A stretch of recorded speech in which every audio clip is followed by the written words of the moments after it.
Assalamualaikum warahmatullahi wabarakatuh. Halo teman-teman semuanya, gimana nih kabarnya? Semoga kita semua senantiasa dalam keadaan sehat walafiat ya. Nah, dalam podcast Departemen Anissa kali ini, tema yang akan dibahas yaitu mengenai Muslimah Empowerment, menjadi perempuan muslim yang kuat dan berpengaruh. Perempuan sebagai makhluk ciptaan Allah sejatinya sama seperti laki-laki yang juga makhluk ciptaan Allah. Perempuan dan laki-laki punya kedudukan yang sama dalam hal ketaatan ketika menjalankan hukum-hukum Allah.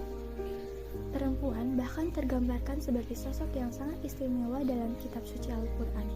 Banyak ayat-ayat dalam Al-Quran yang membicarakan tentang perempuan.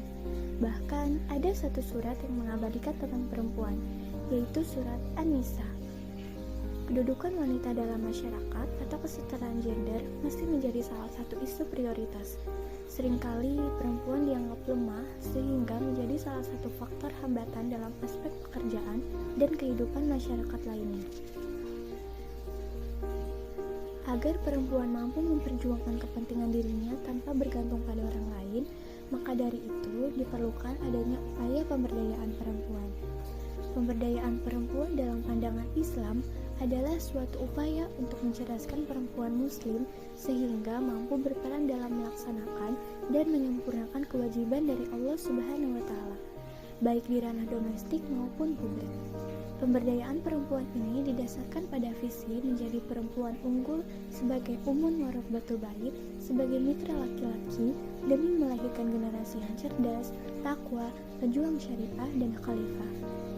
Pemberdayaan perempuan memiliki makna yang mulia karena mengatur serta mengurus sumber daya manusia dalam keluarga, terutama anak-anak sebagai generasi penerus bangsa. Memberikan pendidikan yang terbaik untuk kaum perempuan berarti secara tidak langsung memberikan pendidikan pada individu lainnya dalam sebuah keluarga. Maka suksesnya suatu rumah tangga juga sangat tergantung pada kemampuan dan potensi yang memadai dari perempuan sebagai istri dan juga ibu rumah tangga.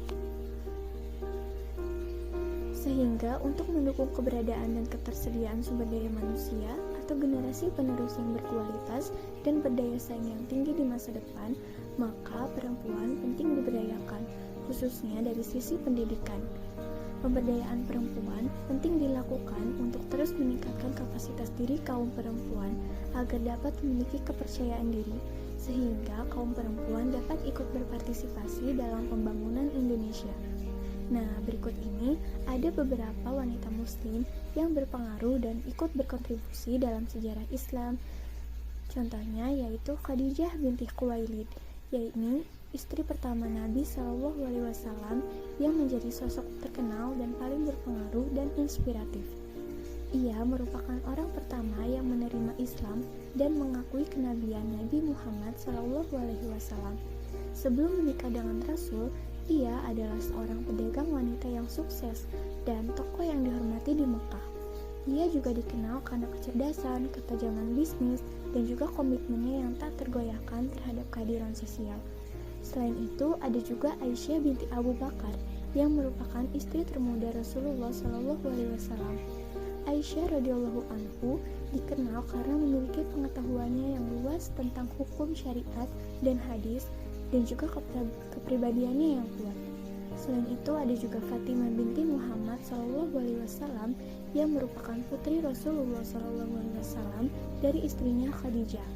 Ia menjadi panutan bagi wanita muslim dan terkenal karena kesolehan, keberanian, dan dedikasinya kepada keluarganya. Ia diajarkan langsung oleh Nabi SAW mengenai ajaran dan syariat Islam. Lalu ada Nusaibah binti Ka'ab al-Ansyariyah. Ia merupakan salah satu sahabat Nabi SAW yang diketahui begitu setia kepada Nabi. Nusaibah radhiyallahu anhu diingat sebagai perempuan yang tangguh. Ia bahkan ikut terjun dalam perang Uhud dengan membawa pedang dan juga perisai untuk melawan orang kafir.